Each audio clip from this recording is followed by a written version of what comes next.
Muito bem, vamos lá. Gálatas 6, a partir do verso 6, nos diz assim a palavra do Senhor. Mas aquele que está sendo instruído na palavra, faça participante de todas as coisas boas aquele que o instrui. Não vos enganeis, de Deus não se zomba, pois aquilo que o homem semear, isso também ceifará. Porque o que semeia para a sua própria carne, da carne colherá corrupção, mas o que semeia para o Espírito, do Espírito colherá a vida eterna. E não nos cansemos de fazer o bem, porque a seu tempo ceifaremos se não desfalecermos. Por isso, enquanto tivermos oportunidade, façamos o bem a todos, mas principalmente aos da família da fé. Vede com que letras grandes vos escrevi de meu próprio punho. Todos os que querem ostentar-se na carne, esses vos constrange a vos circuncidardes, somente para não serem perseguidos por causa da cruz de Cristo. Pois nem mesmo aqueles que se deixam circuncidar guardam a lei, antes querem que vos circuncideis para se gloriarem na vossa carne. Mas longe esteja de mim gloriar-me, senão na cruz de nosso Senhor Jesus Cristo, pela qual o mundo está crucificado para mim e eu para o mundo. Pois nem a circuncisão é coisa alguma, nem a incircuncisão, mas o ser nova criatura. E a todos quantos andarem de conformidade com esta regra, paz e misericórdia sejam sobre eles e sobre o Israel de Deus.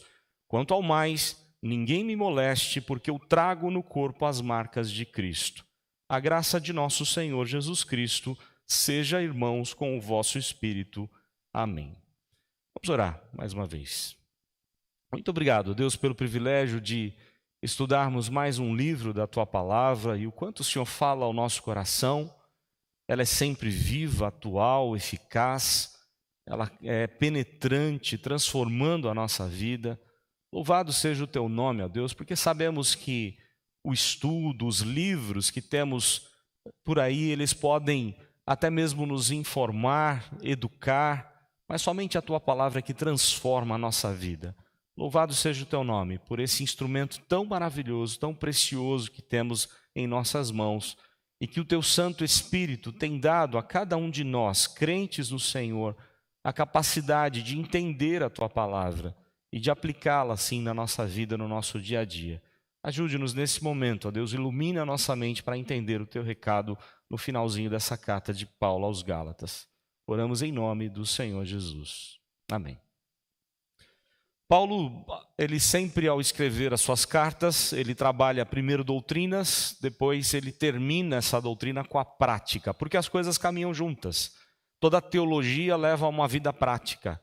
É incompatível pensar, em apenas teoria ou conhecer as doutrinas da palavra se você não saber colocá-las em prática no seu dia a dia. E a palavra de Deus em diversos locais diz que é inútil você apenas ouvir, estudar e não praticar. E aí Paulo sempre faz isso. O final da carta, ele está trazendo ensinos práticos para o dia a dia. No capítulo 6, desde o começo do capítulo, o assunto de Paulo aqui é relacionamento na igreja. Como nós crentes podemos e devemos nos relacionar uns com os outros. E ele começa a dar exemplo. A última vez que falamos de Gálatas, ele fala de como nós devemos tratar os irmãos que erram. Com muito amor, com muita humildade, como ele próprio mesmo diz no primeiro verso da carta, com brandura.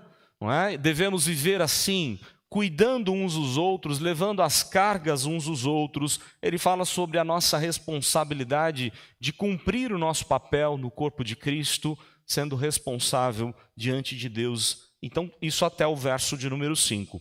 Paulo continua a falar de como nós devemos nos relacionar uns com os outros dentro da igreja. Vale lembrar que a situação aqui é bem crítica, é uma das cartas que Paulo pega bem pesado com a igreja, porque a igreja estava abandonando o verdadeiro evangelho, o puro evangelho, dando ouvidos a ideias judaizantes, a ideia dos judaizantes que vieram de Jerusalém, sem autorização lá da igreja, com a liderança de Tiago, irmão de Cristo, eles vêm a Jerusalém, aliás, de Jerusalém à região da Galácia, para dizer que antes de ser cristão é necessário ser judeu.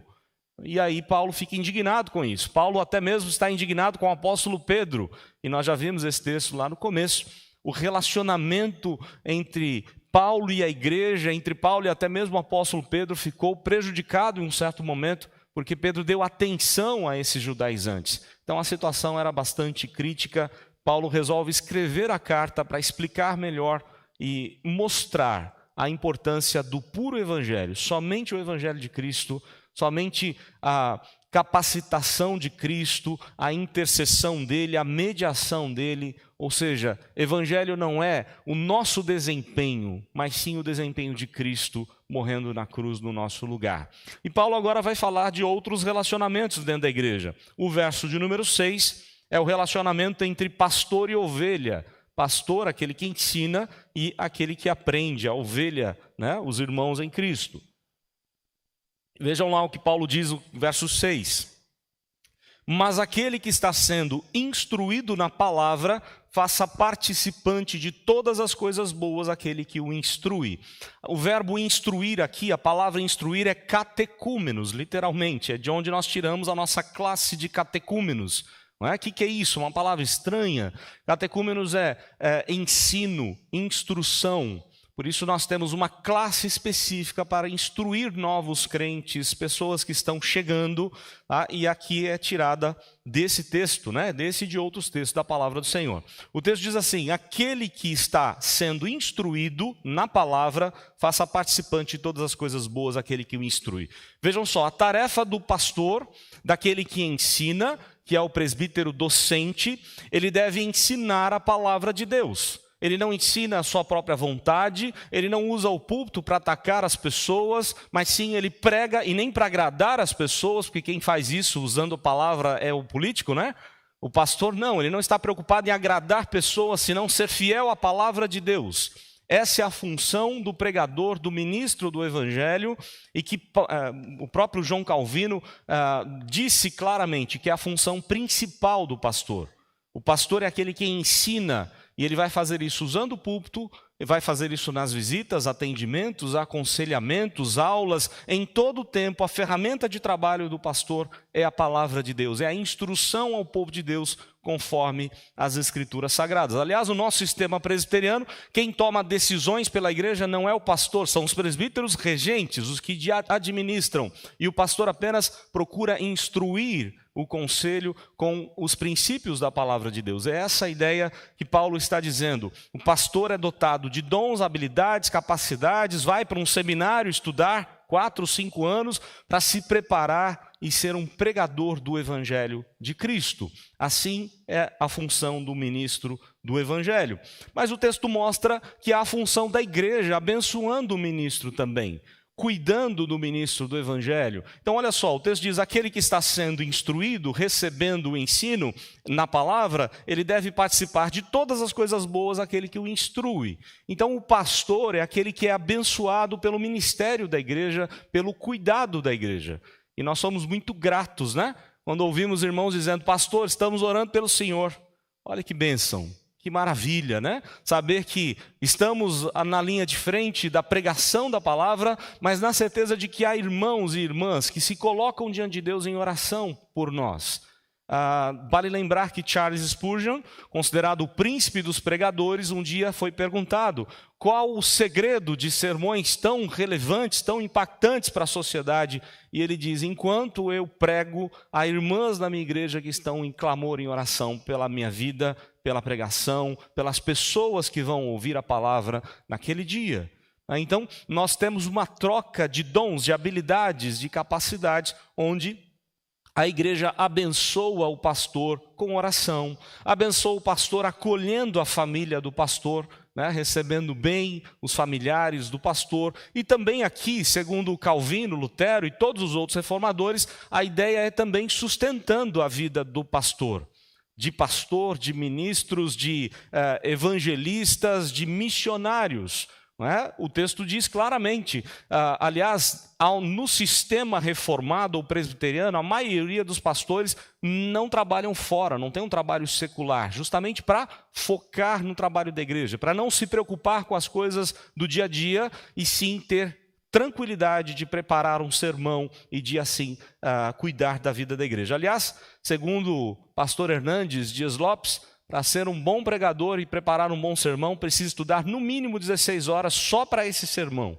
Fora visitas, aconselhamentos, atendimentos e tantas outras coisas que o pastor precisa fazer. Então o pastor tem que ter tranquilidade para não se preocupar em trabalhar, né, em ter que ganhar o sustento fora para a sua família e assim poder cuidar bem da igreja por meio da palavra. É o que Paulo está dizendo, há uma troca de relacionamento, de habilidade, de dons, de cuidado entre pastor e ovelha, é o que ele diz no verso 6. Agora os versos 7 e 8, Paulo fala sobre o relacionamento consigo mesmo. E ele dá aqui uma exortação importante, ele diz assim: não vos enganeis, cuidado, não se engane. Lembram lá que Jeremias diz que o nosso coração é enganoso e desesperadamente corrupto. E Paulo vai dizer: não vos enganeis, de Deus não se zomba. E essa expressão de Paulo ela é muito interessante, e nós já fizemos isso muito quando éramos criança.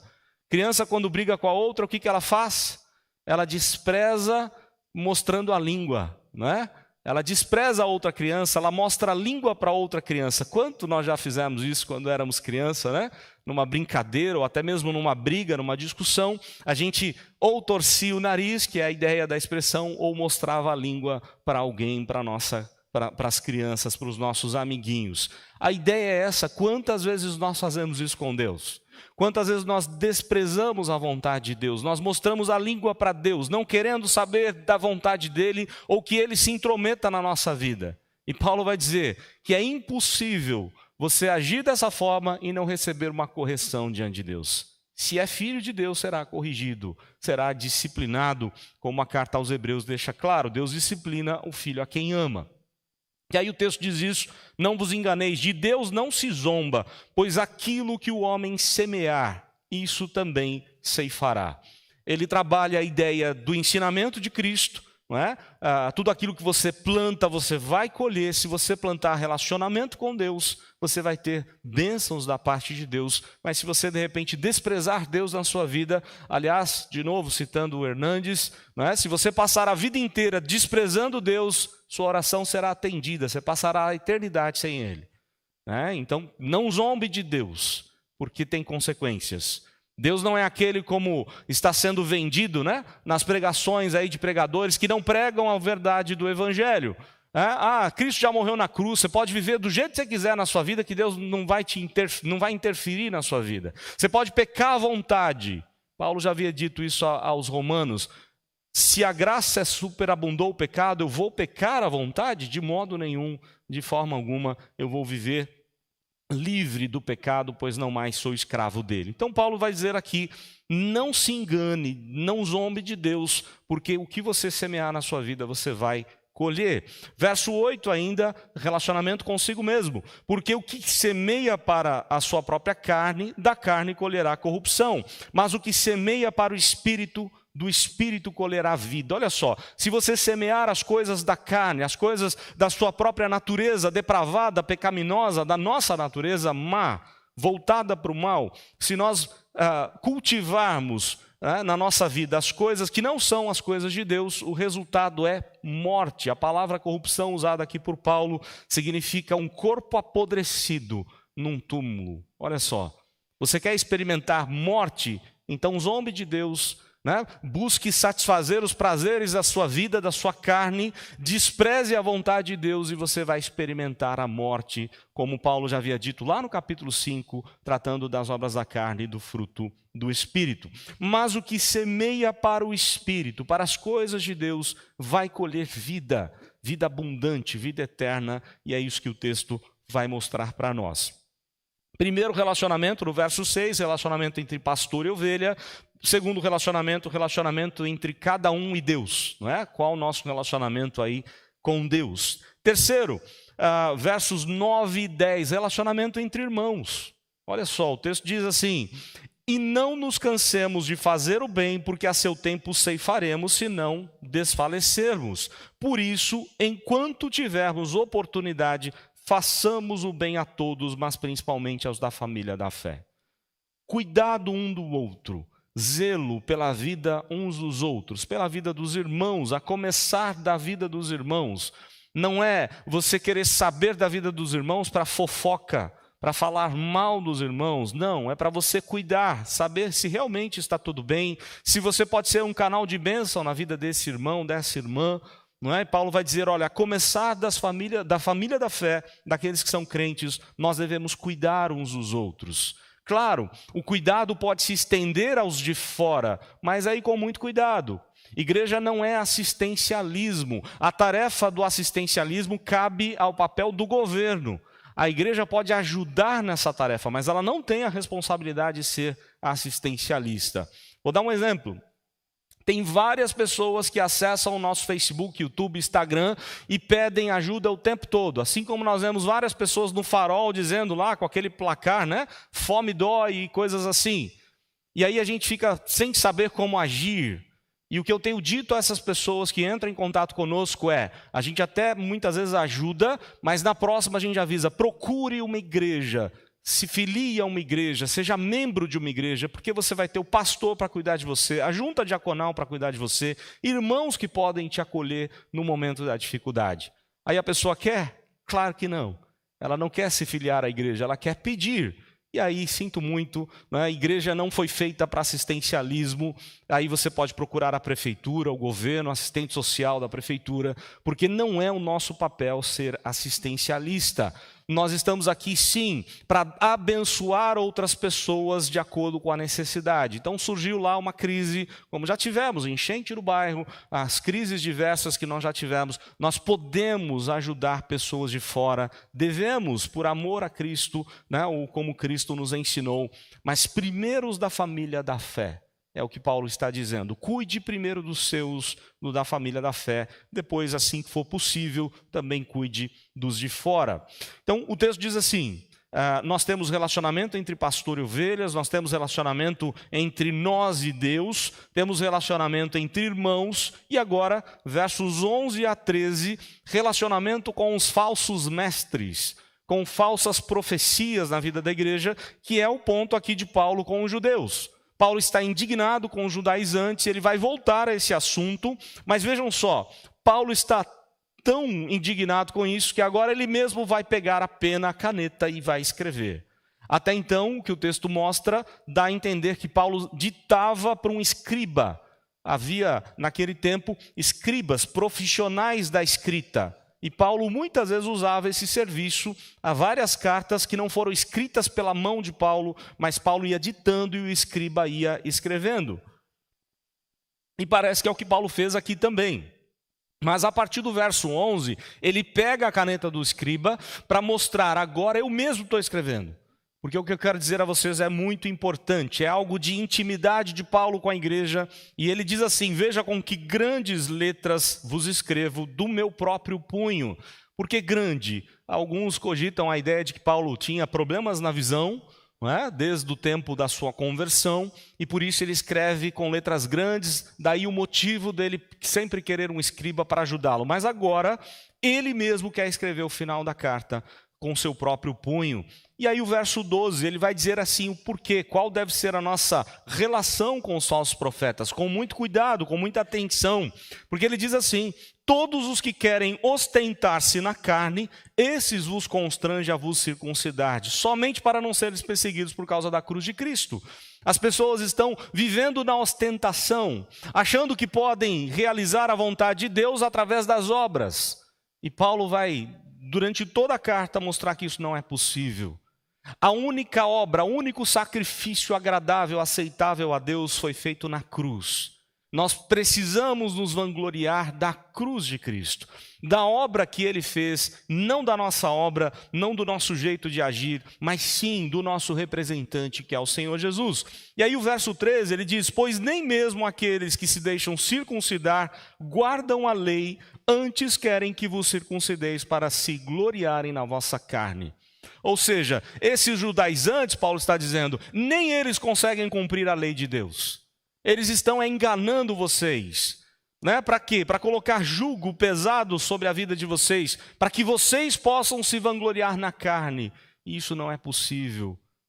Deus não vai aceitar o nosso sacrifício, porque qualquer obra nossa é péssima, é ruim. Nós não temos nada para agradar o coração de Deus, senão por meio de Cristo Jesus, por aquilo que Cristo fez no nosso lugar. Então Paulo volta à exortação: cuidado com os falsos profetas, não dê atenção àqueles que vão além do puro evangelho, porque é somente o puro evangelho de Cristo, da obra de Cristo, é que nós podemos chegar a Deus e agradá-lo. Aí versos 14 em diante: mas longe esteja de mim gloriar-me senão na cruz de Cristo. O relacionamento nosso com a cruz de Cristo. Ele vai dizer assim: longe esteja de mim gloriar-me senão na cruz de nosso Senhor Jesus Cristo, pela qual o mundo está crucificado para mim e eu para o mundo. Paulo está dizendo: eu não quero saber das coisas dessa vida, deste mundo, não quero viver na carne, senão andar conforme a cruz de Cristo. E aqui é uma curiosidade muito interessante. Um romano não ousava usar a palavra cruz, era vergonhoso falar cruz. Um judeu agia da mesma forma, eles se recusavam a falar sobre a cruz, porque era vergonhoso alguém morrer na cruz. Então eles usavam a seguinte expressão: morreu no madeiro e não na cruz. Vejam só, a indignação daqueles homens judeus, judaizantes, eles não conseguiam aceitar que a grande obra que agradou o coração de Deus foi feita na morte de cruz. Por Cristo que morreu no nosso lugar na cruz. Cruz é vergonha para todos, principalmente naquele tempo. Só ia para a cruz os grandes criminosos. E Cristo, sem crime algum, se fez como um de nós e foi à cruz para levar os nossos crimes, os nossos pecados. Paulo então vai dizer: essa é a minha glória está na cruz de Cristo, na obra que ele fez, e não na minha própria vida, no meu próprio título de cidadão romano, como ele tinha, e ele vai falar disso na carta aos Filipenses. Longe de mim esteja gloriar-me, somente na cruz de Cristo está gloriar-me. Não é? Longe de mim está gloriar-me, senão na cruz de nosso Senhor Jesus Cristo, pela qual o mundo está crucificado para mim e eu para o mundo. Eu não mais vivo de acordo com o mundo, mas de acordo com Cristo. Pois nem a circuncisão é coisa alguma, nem a incircuncisão, ele vai dizer no verso 15, mas o ser nova criatura. E aí Paulo vai dizer qual é a marca de uma nova criatura. E ele vai dar o exemplo da sua própria vida. A todos, verso 16, e a todos quantos andarem de conformidade com esta regra, paz e misericórdia sejam sobre eles e sobre Israel de Deus. Quanto ao mais, ninguém me moleste, porque eu trago no corpo as marcas de Jesus. Paulo vai dizer que as marcas de Cristo estavam sobre ele. E esse negócio de marca é muito interessante, porque você abre o livro do Apocalipse e você encontra lá a marca da besta, lembra disso? A marca da besta está nas mãos e na fronte. Quando você vai para Deuteronômio 6, você vai encontrar que as marcas do crente têm que ser a palavra nas mãos, na fronte, nos umbrais da porta. A ideia é: qual marca você possui? Só há duas marcas na vida das pessoas. Ou as pessoas agem, pensam conforme as Escrituras, conforme a vontade de Deus, ou elas agem e pensam conforme a carne, conforme Satanás quer que pensemos e venhamos a agir. Só há duas formas de agir, de pensar: ou você anda conforme a vontade de Deus, ou você está em inimizade com Deus. Ou você anda desprezando o mundo, o sistema. Mundo aqui não é o globo terrestre, a nossa terra, mas o sistema demoníaco, diabólico, de afastamento total de Deus. Um mundo sem Deus. A Babel, ou a Babilônia, um mundo completamente sem Deus, sem a interferência de Deus. Ou você anda na submissão do Senhor, e essa deve ser as marcas do crente. Paulo também está se referindo às próprias marcas que ele recebeu, das chicotadas que recebeu de judeus e romanos. Ele se vangloriava, aliás, uma das regiões aqui, uma das cidades da Galácia é Listra, onde Paulo chegou a ser apedrejado. E dias depois ele volta para a mesma cidade, mesmo ferido, machucado, ele volta para anunciar o evangelho de Cristo. Eram essas as marcas que Paulo tinha no seu próprio corpo. Quanto ao mais, ninguém me moleste, porque eu trago no corpo as marcas de Cristo. Alguém que podia ter tudo o que nós gostaríamos de ter. Regalias, luxo, título, não é verdade? Quantos buscam hoje uma cidadania em qualquer outro país? E não é errado você fazer isso. Mas Paulo, que tinha a cidadania romana, o principal título daquela época, ele desprezava tudo isso porque ele queria apenas ser cidadão de Deus, dos céus de Cristo. Quais são as marcas da nossa vida, do nosso coração? E aí Paulo termina com a bênção que é costume de fazer na maioria das cartas: a graça de nosso Senhor Jesus Cristo seja, irmãos, com o vosso espírito. Amém. Que Deus os ajude.